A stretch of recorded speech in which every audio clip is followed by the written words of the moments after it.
Tingnan ang mga pinaka-memorable na papel ni Carla Abellana sa telebisyon at pelikulang Pilipino sa video na ito. And please subscribe Amway channel because I need your support.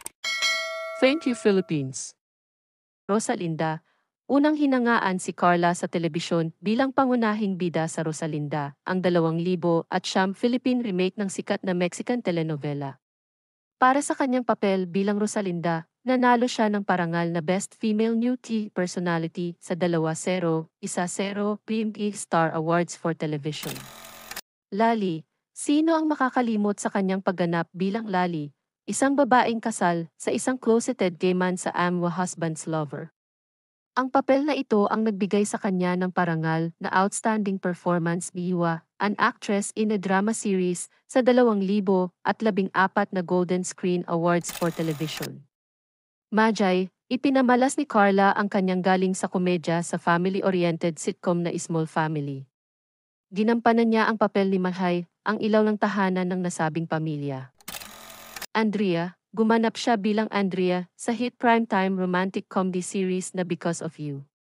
Ang tambalan nila ng veteranong aktor na si Gabby Concepcion ay tinangkilik ng mga manunood mula sa iba't ibang edad.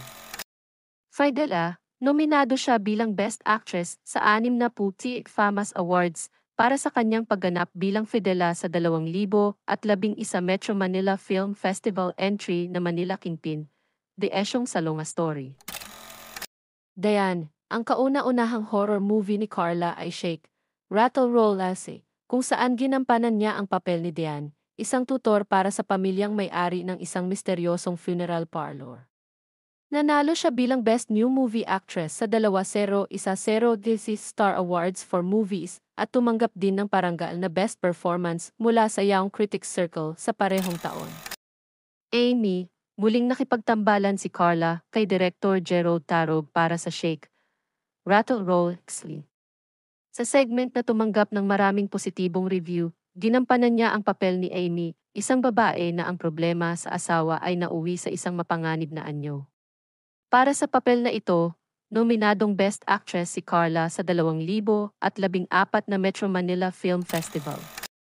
Grace De La Rosa, gumanap ang award-winning actress sa 2014 na romance series na Amwa Destiny bilang si Grace De La Rosa, isang babaeng handang isakripisyo ang lahat para sa kanyang pamilya. Adele, isa si Carla sa mga pangunahing cast ng 2020 GMA primetime series na Love of Emma Life, kung saan ginampanan niya ang papel ni Adele kasama sina Connie Reyes, Rian Ramos, Michael Daez, at Tom Rodriguez. Ang hit family drama series na ito ay naging available sa Netflix Philippines noong Mayo 28, 2021.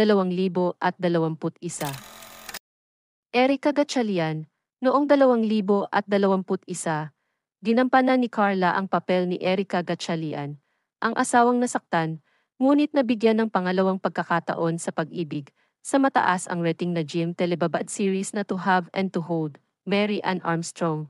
Ginampanan ni Carla ang papel ni Mary Ann Armstrong sa Voltes V. Legacy.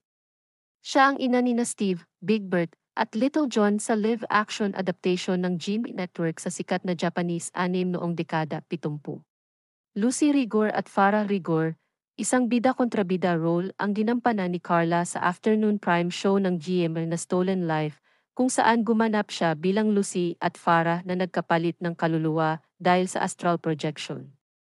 Widow's War, isa si Carla Abellana sa mga pangunahing aktres sa 2024 murder mystery drama series na Widow's War.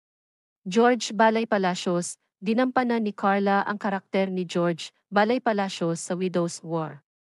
Si George ay dating matalik na kaibigan ni Sam, Bea Alonzo, sa naturang hit series.